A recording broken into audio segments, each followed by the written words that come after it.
Saludos y bienvenidos. Hoy tengo el gusto de conversar con una psicóloga experta en temas de autoestima, de dependencia emocional. Ella es coach profesional, es conferencista, autora de 6 libros, algunos de ellos a solas, es su último de hecho. También ha escrito Si duele no es amor, Cuando amar es demasiado o Cuando amar demasiado es depender.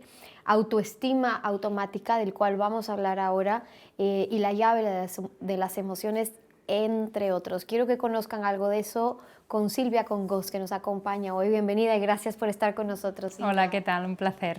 Empecemos hablando de algo que te escuché decir cuando te refieres al trabajo que tú haces dentro de la psicología, tus libros, compartir, porque es muy generoso que puedas compartir tu conocimiento con nuestra audiencia. Y dices, es que me gusta pensar que puedo ayudar a repensar el amor. ¿Por qué crees que hay que repensarlo? Porque lo tenemos asociado muchas veces a sufrir, a pasarlo mal, a aguantar, a luchar, ¿no? Son situaciones muy frecuentes que están implícitas en nosotros y en lo que hemos visto de nuestros padres, que son nuestros referentes, en lo que vemos a nuestro alrededor, y debemos pensar en el amor de una manera más sana, como algo que nos permite crecer, que nos permite estar bien, a conseguir paz, armonía, bienestar. Evidentemente, cuando hay relaciones, habrá discusiones, habrá conflictos, habrá problemas, eso tiene que estar también, porque forma parte de las mismas relaciones, pero eso no tiene que ser el eje conductor de nuestro vínculo, ¿no? Y entonces entender eso, entender que el amor es algo que debe ser sano y nos debe aportar bienestar, considero que es de vital importancia para cualquier ser humano. Tú haces mucha referencia, Silvia, al tema del sufrimiento, ¿no? Que las relaciones no son para sufrir. Y yo siempre hago hincapié, por lo menos en mis espacios, de marcar esa gran diferencia entre esta ola y tendencia que hay de ser felices con nosotros mismos, de que nada es sacrificio, de que nada es esfuerzo, de que todo es fácil y si se complica mejor salgan corriendo, ¿no? Sino de trabajar por relaciones sanas, es decir, todo lo contrario. Si una relación, Silvia, no es sana, entonces, ¿qué hacemos para que se convierta? Cuando se puede, pero por otro lado tú dices, el amor puede curar todo, es decir, no es no ir en busca del amor, es al contrario, es ir en busca de un amor verdadero, digamos, pero de la línea en la que tú dices, el sufrimiento más bien es falta de amor. Claro, yo diría más, el sufrimiento es inexistencia de amor, porque quien te ama no te hace sufrir. Cuando empiezas a sufrir por la propia relación, otra cosa es que tú sufras porque estás con alguien que tiene problemas en el trabajo, con un padre enfermo, etcétera, y como tú quieres a esa persona, su sufrimiento te hace sufrir a ti porque empatizas, pero otra cosa es que te haga sufrir la propia relación, eso no debería estar normalizado. Y de hecho yo creo que la relación sana es aquella relación que es fácil. Cuando uno está en una relación que funciona, la vive desde la facilidad, no desde la lucha por conseguir encontrar la manera de hacer que aquello funcione. Y cuando digo fácil, no significa, insisto, en que no habrá conflictos o no habrá problemas o puntos en los que no estaremos de acuerdo, pero debemos sentir que a través de una comunicación respetuosa y sana vamos diluyendo esas dificultades, esos conflictos, hasta que podemos seguir fluyendo otra vez y eso no vuelve a repetirse. Muchas de las razones por las que quizás no se animan las parejas a luchar por esa relación, pero en el buen sentido de la palabra, en el sentido de trabajarlo, no que sea una lucha en sí, una batalla, sino apostar por aquella relación, es porque, o en su defecto, salir de esa relación si es que no es buena, o hay casos de violencia y muchos otros de los cuales hemos hablado, es porque tienen miedo a quedarse solos o a quedarse solas. El miedo a quedarnos solos es un miedo biológico. Eric Fromm decía que solo una persona que tiene fe en sí misma es capaz de tener fe en los demás también. Es decir, esa dualidad que existe entre podemos o no podemos, o queremos o nos atrevemos a estar solo, y la necesidad, por otro lado, muy sana que tenemos de estar con los demás o de estar con alguien. Claro, es que debemos diferenciar de entrada estar solo con estar aislado. Somos seres sociales y necesitamos el contacto con los demás, pero lo que es dañino es el aislamiento.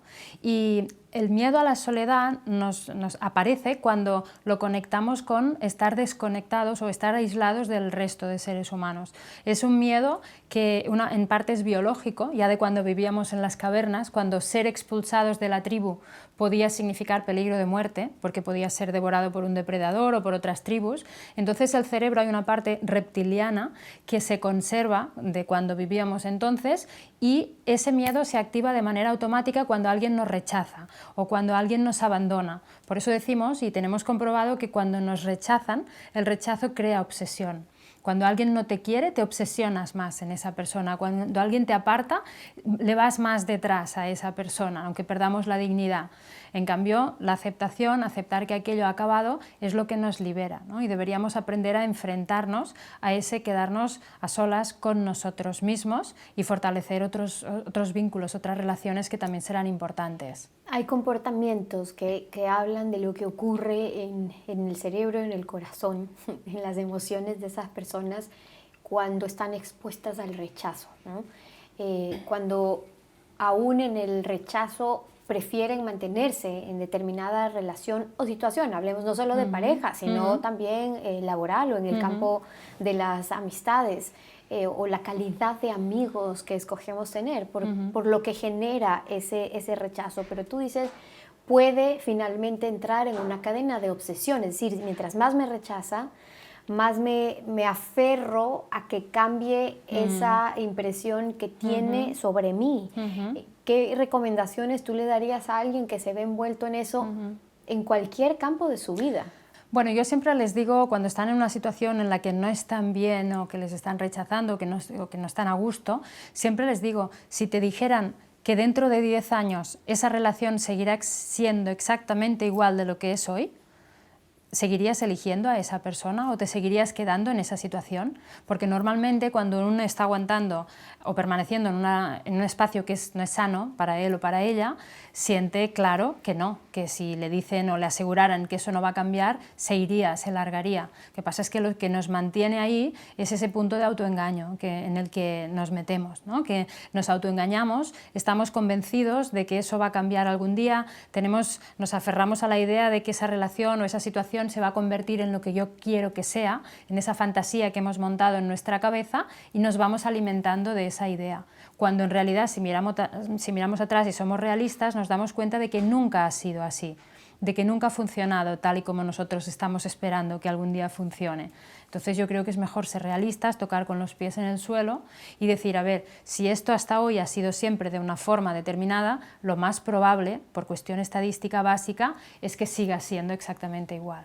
En tus libros hablas no solo del engaño, sino del autoengaño, es decir, los mensajes que conectamos con nuestra propia realidad, lo que nos decimos a nosotros mismos, o la historia que nos queremos contar sobre lo que está pasando para no salir de determinada situación o no atrevernos a dar un paso que mañana signifique dejar un trabajo, dejar a una amiga, dejar una relación que está causando un efecto sumamente negativo en nuestra vida. Pero es difícil decirle a alguien que se está engañando, no te dejes engañar por ti misma. Entonces, ¿qué dices tú ahí? Bueno, es muy difícil. Lo que es difícil es salir de nuestra zona de confort, cambiar, crear cambios en nuestra vida, porque nos da miedo. Lo que no conocemos, lo desconocido, hace que se active ese miedo en nuestra cabeza, en nuestro interior, que al final el miedo es una emoción natural que nos protege de los peligros, ¿no? Y nos mantiene en vida. Entonces la persona debe entender que es normal sentir miedo ante un cambio, ante soltar esa zona conocida, esa zona de confort en la que estamos, pero que se tiene que dar cuenta de que probablemente su situación tiene muchas probabilidades de mejorar. Cuando damos un paso siempre es para evitar sufrir o para conseguir o obtener placer. Si tú piensas que cambiando vas a sufrir más de lo que sufres, si sigues ahí, no vas a cambiar. Por eso la gente no deja relaciones tóxicas, por eso la gente prefiere mantenerse en trabajos que no les aportan nada, porque creen que si sueltan eso va a ser la hecatombe, la muerte súbita, ¿no? En cambio, cuando uno siente que ya no puede sufrir más, que ya ha llegado hasta arriba, que ya no puede pasar lo peor, es cuando siente la activación para hacer ese cambio. Y en terapia hay que ayudarles a darse cuenta de que, pase lo que pase, seguro que va a mejorar su situación.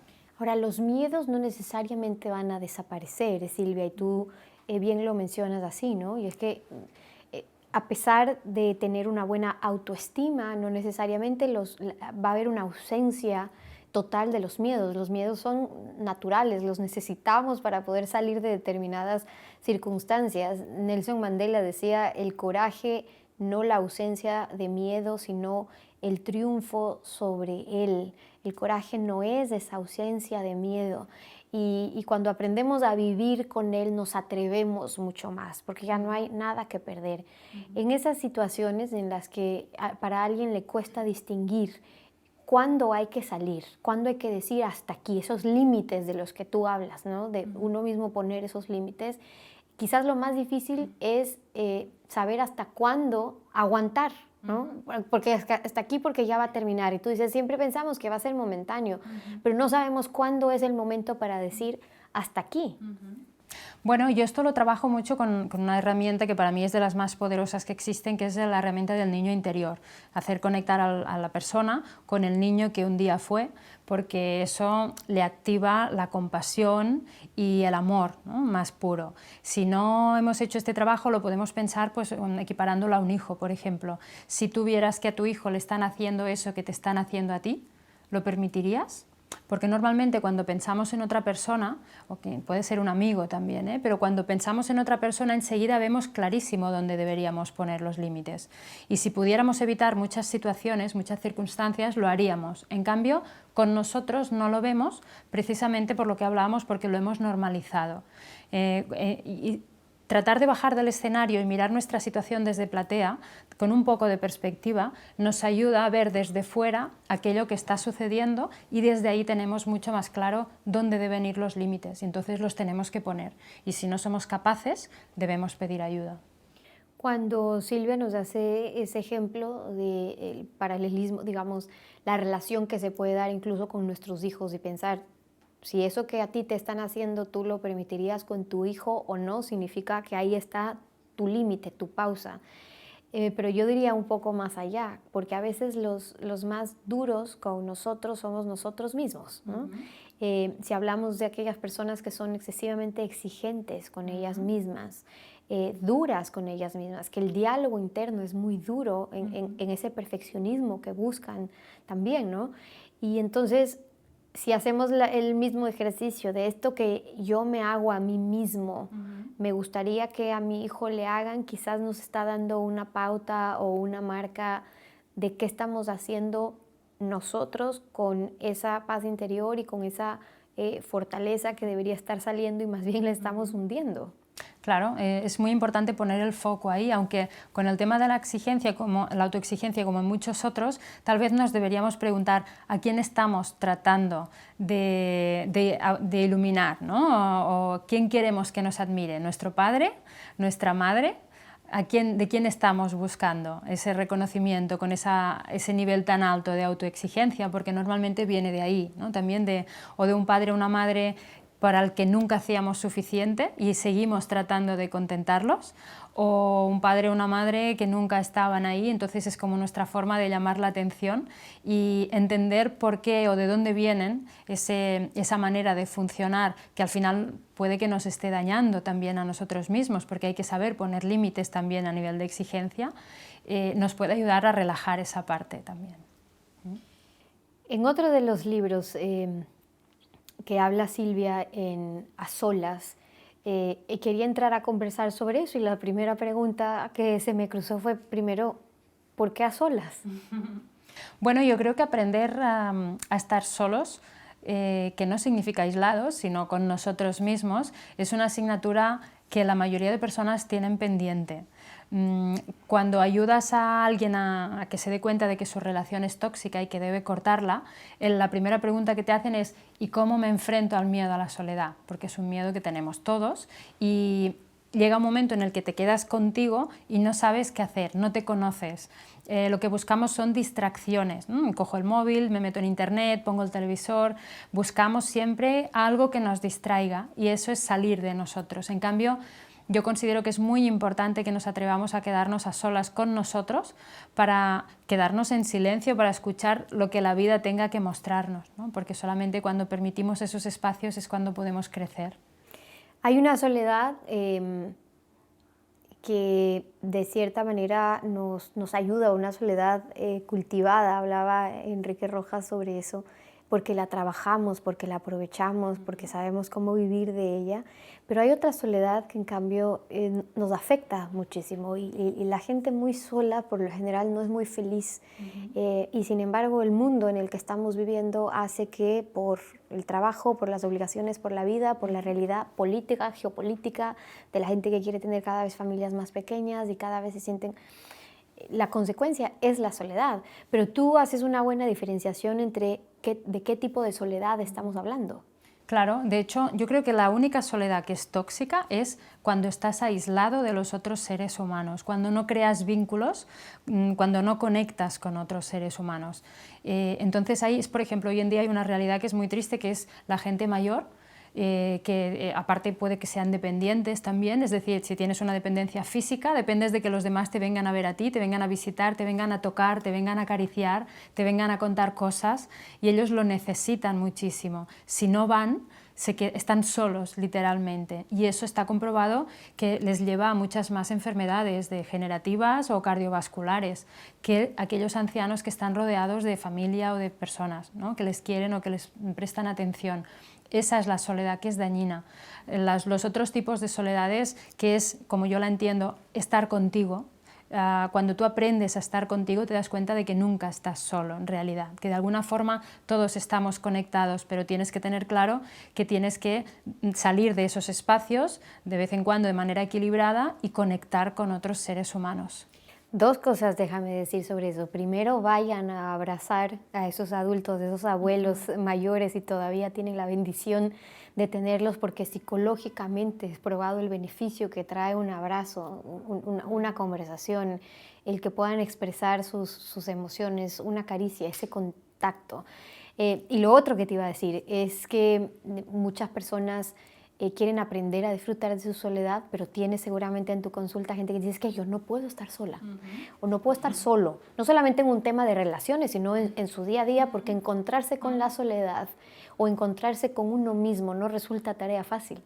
Claro, pero esas son las personas que tienen que poner un poco más de su parte para tratar de buscar, aunque sean pequeños espacios en los que se enfrenten a ese miedo que tienen y que busquen actividades que les gusten, que practiquen, por ejemplo, la escritura. Escribir es muy sanador, o dar un paseo en silencio, ¿no? Mirar los rostros de la gente, observar la calle en la que pisas, porque siempre vamos como bajo un efecto de hipnosis y no somos conscientes de lo que hacemos durante el día. Es vivir de una manera más conectado contigo mismo y más consciente, porque fíjate que también, por otro lado, hablábamos de tipos de soledades, hay muchas personas que están en una relación de pareja y se sienten muy solas. Y también esas personas pueden conectar con ese malestar. O bueno, hay personas que están en una relación y no saben estar solas, no saben buscar sus propios espacios, siempre tienen que estar pegadas a la pareja. Y eso también, al cabo del tiempo, para el otro o para la otra, acaba siendo negativo. Cuando uno habla con Silvia, uno pensaría la facilidad que tiene para poder gestionar la vida de los demás. Eso pasa cuando uno conversa con los psicólogos. Pero luego es bueno, y por eso quiero preguntarte sobre eso, que aún con conocimiento, que aún en sabiduría, que aún conociendo las prácticas, la vida nos sorprende y va más allá de lo que sepamos, pero cuánto nos ayuda el conocernos, el sabernos conocer, entender qué es sanarnos y entender qué es lo que queremos hacer, lo que queremos llevar, porque tú llegas a todas estas historias también por experiencias personales. Y la vida no da puntadas sin hilo, sin duda. Fíjate que, a modo de anécdota, cuando salió mi libro A Solas, yo me quedé a solas, ¿no? Acabó una relación que yo tenía, casualmente en el mismo momento que yo empecé con las presentaciones a hablar todo el día sobre la soledad. Incluso yo hablo mucho, cuando hablo de soledad, de la parte de la vulnerabilidad, de aprender a mostrarte vulnerable ante los demás. No mostrarte como que tú eres un todopoderoso, que nunca te pasa nada y lo superas todo sin ningún problema, sino que nos pasan las mismas cosas. Y cuando tú te muestras vulnerable ante otro, cuando tú dices, pues me acaba de pasar eso y estoy mal, y necesito un abrazo y necesito un amigo. Cuando tú hablas así a otra persona, conectas con esa persona, no cuando te muestras como hoy en día en las redes que todos nos va todo de maravilla, somos los más felices, los más guapos, los más perfectos. Eso distancia, ¿no? Puede crear admiración en algunos, pero no conectas ahí con los demás.